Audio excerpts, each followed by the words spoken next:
Welcome back to the Made2Homeschool Podcast. My name's Brandon, and my wife Brigitte and I are the founders of Made2Homeschool. In this episode, I had the opportunity to interview Yvette Hampton. Yvette Hampton is the producer and host of the documentary Schoolhouse Rocked, The Homeschool Revolution, and the Schoolhouse Rocked podcast. She loves Jesus, and her greatest joy is being a wife and a mom. She and her husband Garrett have a passion for strengthening and equipping families and the homeschool community by teaching parents how to live out their convictions, educate their children, and point them to Christ. This is the first part of a three-part conversation with Yvette, and I think that everyone listening can find challenge and encouragement in Yvette's story. Let's get into it.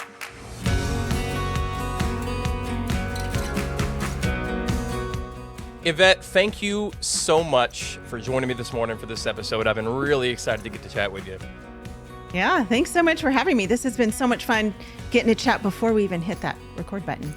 Yeah, I'll say I've already gleaned a lot from what you shared with me, and we had a great time, my wife and I, getting to chat with you and Garrett the other day. I also got to check out Schoolhouse Rocked, the film y'all created, and I think if anybody listening or watching hasn't seen it, you 100% should do that, and we'll talk about how to find that later today in our conversation. But I've got a load of questions about that film and about y'all's journey, and I think maybe that would be a really good way to start, because I'm sure a lot of folks are familiar with you, but for those who aren't, how did your homeschooling journey begin? Where did you come from? Can you share a little bit about that experience? Sure, yes. Yeah, well, we were like so many others where we said we would never, ever, ever, ever homeschool.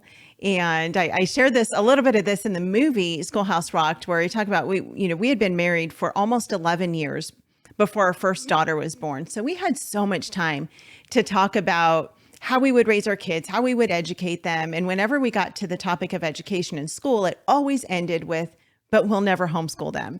And we would laugh and make fun of the, weird homeschool people. And, I was like, I don't even drive a minivan. I mean, there's no way I could homeschool. I don't make my own bread. I don't do all those things. And so, but really what it came down to was that I hated school growing up.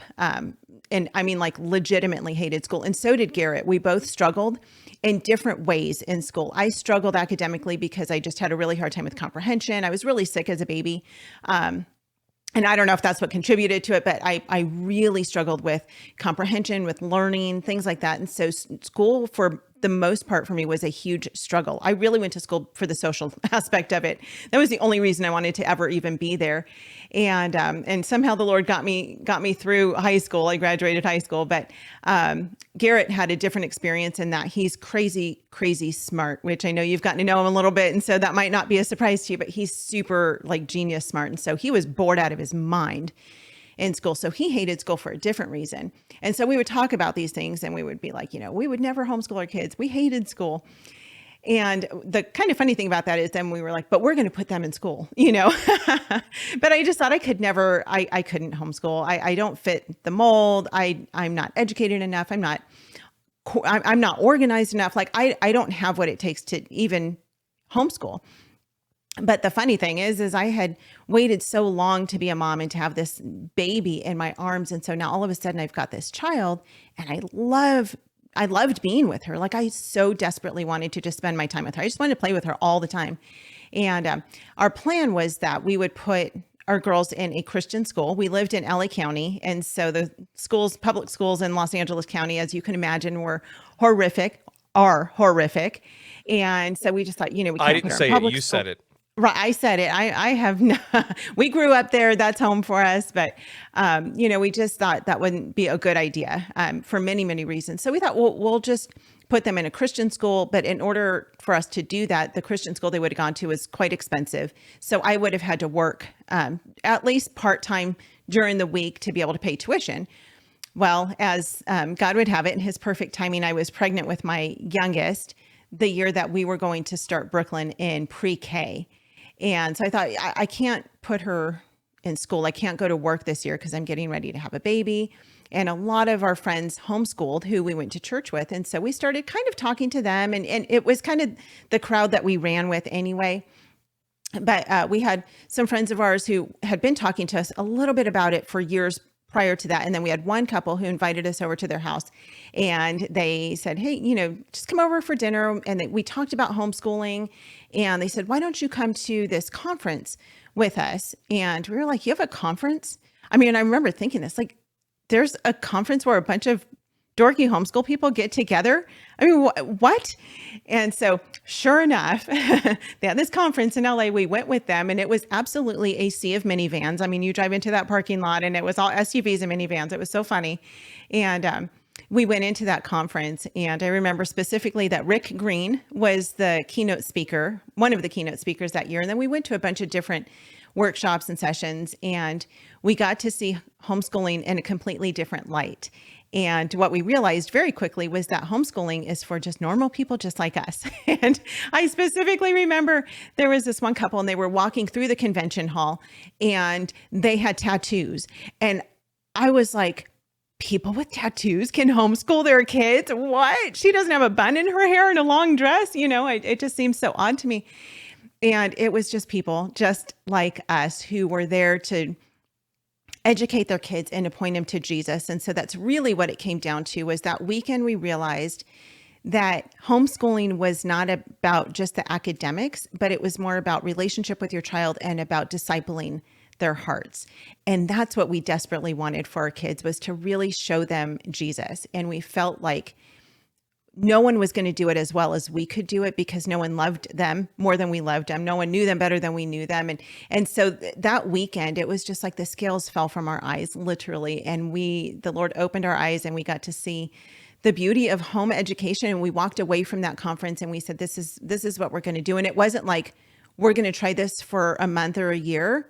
It was, we're going to figure this out, and we're going to do this. And it was terrifying. Let me just tell you, it was, we had no idea where to start. We had no idea what to do. And so the Lord, he just continued to open doors and show us how to do this homeschooling thing. And honestly, sometimes feel like I'm still figuring it out 13 years later. But God is so faithful. And so, when he calls us to do something, which I believe that he has called parents to homeschool their kids, he provides a way and provides the resources and everything that we need to answer that call on our life. So that's how we got started. Okay, I have so many questions about what you just said. I wrote like 4 down. But what year was that? I guess 2010. You said 13 years ago? Yes, that would have been 2010. Yes, because I was waddling around with my big pregnant belly at that convention. So yes, 2010. We just had a baby. I remember our third one. I remember the waddle very well from just a few weeks ago. Okay, in 2010, you go to a conference, mm-hmm. and you see the people with tattoos, and you're like, wait, they're homeschooling. And that goes back to something you said right at the beginning about yourself. You said, I or we don't fit the mold of a homeschooler. Mm-hmm. And I'd love to pick your brain about that a little bit, because I think that many people think that without actually cognitively thinking, oh, I don't fit the mold. It's just like, this is who I am. My identity is not that. What is the mold, Yvette? What do you think is the mold, and why did you think you didn't fit it? And why did you think it was the mold in the first place? Sure. Yeah. It was a world unknown to me. And so I just had this idea of what I thought homeschooling was, because when I was growing up, I only knew a few people who homeschooled, and they seemed odd to me. And it was maybe because they seemed odd because they just weren't in school like I was. And so that their life was just different. So that seemed a little bit odd, but, there's all these misconceptions about homeschoolers. They're not socialized, and, you have to be a weird, crunchy mom. Not that crunchy moms are weird, but, in my mind, like, again, I hate to cook. And if you homeschool, you have to be a good cook, and you have to know how to sew, and you have to do all of these things. You have to be that natural mama. And you know what? I love a good bowl of Cocoa Puffs for breakfast in the morning. Like, I don't eat that every day, of course, but I'm not the mom who gets up and I make, I grow my own vegetables and, all that stuff. Like, that's just not me. And so I had this idea of what I thought it was, of what I thought homeschoolers were. And actually that's much of why we made the documentary Schoolhouse Rocked, because we had all these misconceptions and we believed all the negative stereotypes. And then when we got into it, we realized, okay, this is not at all. So there are some homeschool people that are like that. And that's great. That's how they do life. But as we've done this now for 13 years, we've realized like anybody can homeschool. However, I will say the mold has changed drastically in the last 13 years, and especially since COVID, because so many parents have brought their kids home. And so homeschooling went from being kind of a like, oh, you do what? You like keep your kids home from school? That's kind of weird and odd, to, oh, you homeschool? Oh yeah, I know someone who homeschools. And so many people now are home educating their kids that it is so much more mainstream now than it used to be. So I think that mold has definitely changed. The idea of homeschooling has shifted quite a lot in our society, to where it's not as odd and weird. And now there's so many opportunities. That was the other thing, is I thought, well, if I homeschool, then they have to be home with me all the time. And that was the whole like unsocialization thing. Well, I mean, we find ourselves so busy that I have to force us to stay home, because we have so many opportunities to do things with other homeschool families that we can busy ourselves to the point of actually not doing school. And so it's different. Many years ago, back in the 80s and 90s, it was illegal still in many states to homeschool. And so those homeschool parents had to actually keep their kids in their home during the school hours and keep literally curtains closed. You don't open the door. You don't let anybody know. So the neighbors couldn't know that your kids were at home with you, because you might have a truant officer show up at your front door. And I mean, many of these families, they had some sort of thing put in place, like their emergency drill. Okay, if an officer comes to the door, kids, you go to your bedroom and you hide in your closet type thing. Well, and so those kids, they really were not as socialized as we are today. But today it's legal to homeschool in all 50 states. And it's so much more mainstream that nobody really bats an eye at it anymore. I think you're right about that. In a number of ways, I think it is becoming more accepted. We did some market research before we launched Made2Homeschool, and it's really hard to find good numbers. But the numbers we found indicated something like 6% of U.S. households homeschooling after COVID. I think those numbers were like late 2021, early 2022. And that's humongous. Like, if you think about it, 6% of the U.S. is millions of people homeschooling. Yeah. And even going back to the mold thing, we got to attend our first homeschool conference this past May. And you're right. I saw, picking some extremes, folks who were obviously Mennonite and like folks who had 23 facial piercings. Right. And both were there because they loved the Lord and loved their kids and really wanted to raise them to know him and share Jesus with the world. Now, it was such an encouragement to us, because we too really struggled with that. We can't possibly homeschool, feeling financial reasons, social reasons, lots of reasons, that all of these different folks coming into the homeschool world and showing it can be done have encouraged us in our journey to begin ourselves.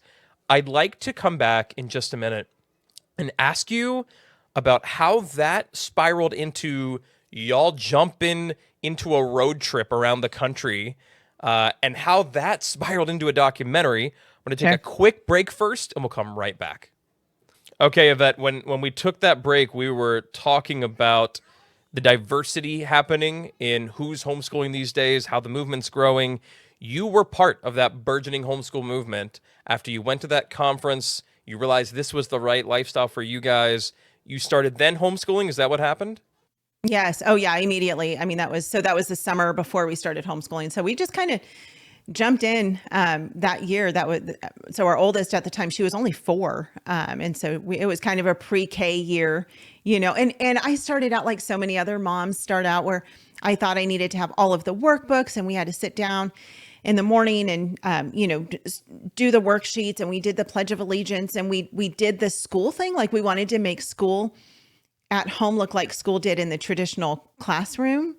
And I would say a large percentage of homeschool moms who first get started, they think that same thing. Like, we have to make it look like we have to just replicate traditional school, which somewhat defeats the purpose. And sometimes, parts of that work, of course. But yeah, we jumped in with both feet that year. And how did you end up out of California? Because I know there's a whole journey there. Yeah. Oh, that is a big question. So we had been homeschooling for about 6 years. At the point that we started talking about leaving California. I guess maybe we were going into our 6th year of homeschooling, somewhere around there. And we felt for many years that the Lord was calling us to leave California at some point. And there's kind of a whole backstory to that. I won't get into all the details of that, but Garrett, my husband, had worked in the Hollywood film industry for many years. He worked in the music industry before that. And so he was in the Air Force before that. He had done all sorts of things. And it was really hard on our family for him to work in Hollywood. He was gone all the time. And he was very good at his craft, and he's very, very talented, but he was doing work that it wasn't for the kingdom. And he had such a heart for the Lord, and he really wanted to do kingdom work, but he was doing work for the secular world. And so the Lord used that time for him to really, learn about filmmaking. And it's kind of funny, his degree is actually in marketing, but he ended up in the movie industry. And so he found his passion there.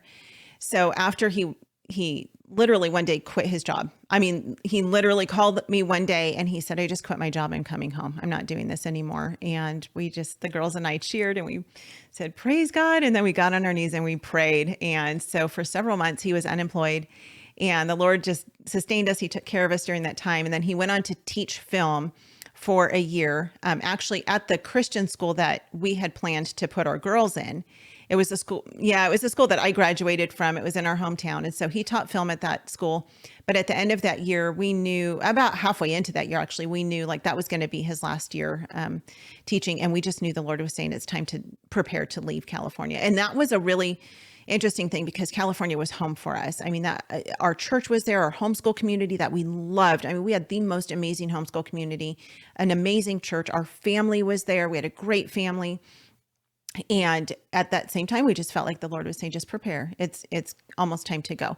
So when that school year came to an end, we just really prayed about it. And we felt like the Lord was just saying it's time to go. And so Garrett came to me one morning and people were kind of throwing jobs at him. And there was so much he could have done. He could have gone back into Hollywood. He could have gone into music. He could have gone into the aerospace world, which is the town that we lived in was almost all aerospace. He could have done marketing stuff. I mean, there were so many things he could have done. And he just kept saying, nothing sits right. None of this is sitting right with me. And so one morning he just came to me. He said, "I don't know how to tell you this, but I think that we should sell our house and sell all of our stuff. And I think we should get an RV and go travel and find home to, figure out where the Lord wants us to be. And I think we should make a documentary on homeschooling." And the reason was because I mentioned this earlier, we had so many misconceptions and we believed all the negative stereotypes about homeschooling. And by that point, I had really kind of become a homeschool evangelist. Like I'd really started sharing homeschooling with my friends. And so he just said, we need to tell people this. We need to share our story and we need to share what homeschooling is and kind of debunk all of these negative aspects of homeschooling and also tell the truth about homeschooling and that it's hard sometimes, but this is why, this is why our family chose to homeschool, why so many other families chose to homeschool. And so he said, I think we should do this. And the Lord had really prepared my heart beforehand. And so without hesitation, I said, yes, I think we should do that. And so there's so many miracles that happened after that, where the Lord just literally miraculously provided everything that we needed in order to take this journey and in order to make the movie. And so we just kind of put that fleece before the Lord and said, we can't do this on our own. If this is what you want, we're going to need you to put everything in place. And he did. And so we left in December of 2016. And it was a hard journey. It was hard to say goodbye to what we loved so much and what we knew so much, but we knew that we were doing what the Lord wanted us to do. So we drove out December 15th of 2016. We drove out of California, not really knowing where we were going. We had started pre-production on the movie, but didn't really know who the cast would be or how it was going to unfold. And for the next 5 years, we got to see the hand of God move in the most amazing ways. And it was unbelievably hard at times because, we went from living in a 5-bedroom house to a 260 square foot box on wheels. And Garrett worked from home and we were homeschooling, and it was just really, really hard. We had no space. And thankfully we had family. So we kind of parked temporarily in Georgia, in Savannah, Georgia, where part of our family is.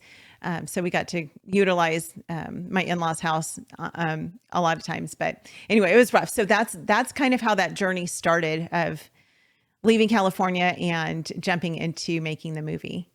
Okay, I'm gonna ask you about the movie, but there's a few things you just said that I think are just so tremendous and such great examples for people who talk, as we all do, if you're a Christian person, about loving and following the Lord in obedience. But I got to chat with both of y'all. Got to chat with Garrett the other day too, and the thing that I took away was that he was kind, generous. These are my perceptions. Like sweet guy. That's what I thought. Yeah. Like great, Yes.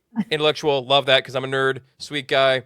But what you just told me was a story of him doing something that I know for any man who loves his family is really, really hard. Yeah. Taking a step out in faith into the total unknown without a safety net, I know is hard and takes tremendous fortitude. And I think that every great story of faith in Scripture that we read begins with someone stepping out in obedience, and it's pretty much never a safe space. Right. It's always hard. It's always terrifying. It's always, hey, go into this desert. It'll be great, right? Yeah. And for him to do that as the spiritual leader of the home, right? For him, I think that is amazing. And what makes it amazing is that now you're telling me this story and you're saying terrifying things. You're like, we had no space and it was really hard and we didn't know what we were doing. And we were just, that's scary, right? Yeah. But you smile when you talk about it because obviously God did amazing things in your life through it. Yeah. And it's because of that obedience that those amazing things happen. I do want to ask you about the documentary part of that, but regarding the trip itself, the years of nomadic lifestyle, maybe, I don't know. What was, do you think, the greatest lesson God taught you? Like, what did God do in your heart as a person in that time? Well, so many things, but as you said, it was really, it's, I don't want to say this like, oh, we're so amazing and great and stuff, but it had to be a leap of faith. I mean, that's what it had to be. We had no choice but to trust the Lord. And it was really, really hard. I mentioned that we were in our perfect bubble of life in California. We loved everything about it. It was comfortable for us. It was fun. We didn't have any problems there. I mean, it was just, life was good. And I remember very specifically, this was probably about maybe 3 months before we left California. And our house was in the process of selling. So we were packing, actually we were selling everything. We weren't packing up much, but we were packing up what we were going to need to keep. We were selling everything. We sold all of our furniture. We sold, I had this big, beautiful schoolroom. It was amazing, and sold all the stuff. And so we're in the process of preparing to leave and take this trip, going into the unknown. And at the time I had a 5-year-old and a 10-year-old, and my mama heart was, I was scared. I didn't know what this was going to look like. I didn't know where we were going. I didn't know, what we were even really doing. And so I remember kind of having this moment of panic. And the Lord gave me a dream one night. And there's been 2 specific times in my life where the Lord has given me a very vivid dream where I knew he was just speaking to me, not in an audible voice, but just showing me something through a dream. And so this dream was, I was in my house, and my schoolroom was my favorite room in the house, and it was bright and it was cheery and it was fun. And so in this dream, I was walking to my schoolroom, and I opened the door to my schoolroom, and there was a desk that used to sit against this back wall of that room. And when I opened the door, there was a man sitting at the desk, and I couldn't see his face, but he was a big older man, and he had white hair, and he was writing something, like writing in a book. He was writing in a book or a journal or something. And I kind of peeked my head in, and I said, "Can you tell me what you're writing?" And he put his hand back, like to kind of stop me. And he said, just trust me and close the door. I know what I'm doing. And I was like, okay. So I closed the door. And of course, I opened the door again because I really wanted to know what he was writing. And I opened the door again, and I didn't go in the room. I just peeked my head in. And again, I could just see the back of him. I never saw his face. I just saw the back of him. And I said, please just give me an idea. I don't need to know all of what you're writing. I just need to have a little glimpse of what you're writing. And again, he put his hand back like to stop me. And he said, I need you to just trust me. Just close the door and leave me alone and let me write. And I was like, okay.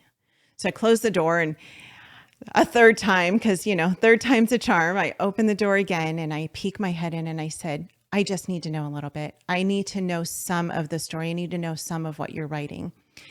And he put his hand back. He never turned around, never saw his face, just big man with white hair, put his hand back again. And he said, you need to close the door and just let me write. He said, you don't understand. I am the perfect author of this book, and I am writing it perfectly, and you need to just trust me and let me write it. And I closed the door, and I woke up from that dream, and I knew absolutely without a doubt that the Lord was just saying, just trust me. You don't have to understand. I am writing the story of your life. I am writing the story of your family, and you need to just trust that I'm writing it perfectly. And as I've looked at our life over the past several years, it's been 7 years now since we left. There have been ups and downs. There have been heartaches. There's been tears. I'm not a real emotional person. I do not cry easily, but I have had moments where I have ugly cried like I've never cried before in my life. I mean, just tears of, just frustration and confusion. And Lord, what are you doing? I have no clue what you're writing here. And the Lord keeps reminding me over and over again, I am writing the story of your life. And there's going to be hard times, and there's going to be good times and times to celebrate. And there's going to be villains, and there's going to be, heroes, and all the things, just like any good movie. And God has been so faithful, and he's still writing that story of our lives. And so as we have gone through this journey, it has grown. We've grown more in the last 7 years. I'm 49 years old. And so I was 42 when we left, and I've grown more in the past 7 years than I grew in the first 42 years of my life, because I've had to trust the Lord to write our story. And that's what it's been. And even with homeschooling, God is writing our story, and he's writing it perfectly. And we don't always understand what he's writing. We always want to know the answers, like, Lord, just tell us what the next thing is. And sometimes he just says, no, just trust me. And sometimes he gives us the answers and he tells us, but oftentimes he doesn't. And so that's really been our journey of just trusting the Lord, just like Queen Esther. She said, if I die, I die, and she saved the whole Jewish nation because she trusted the Lord and what the Lord was calling her to do. And I have felt at times like, if I die, I die, I guess. We're just going to keep doing this. So really it's just been the Lord teaching me to just cling to him with everything when I don't understand what's happening or what's going on, but trusting that he is good in all of it. Yvette, that story is tremendously powerful. The right response to that would be, that'll preach. And I'm going to ask you more about that journey you went on, Sure. the road trip that became an awesome documentary, and that process. But for those of you listening or watching, that'll be in part 2. So you're going to have to make sure you're subscribed so you don't miss when that comes out next week.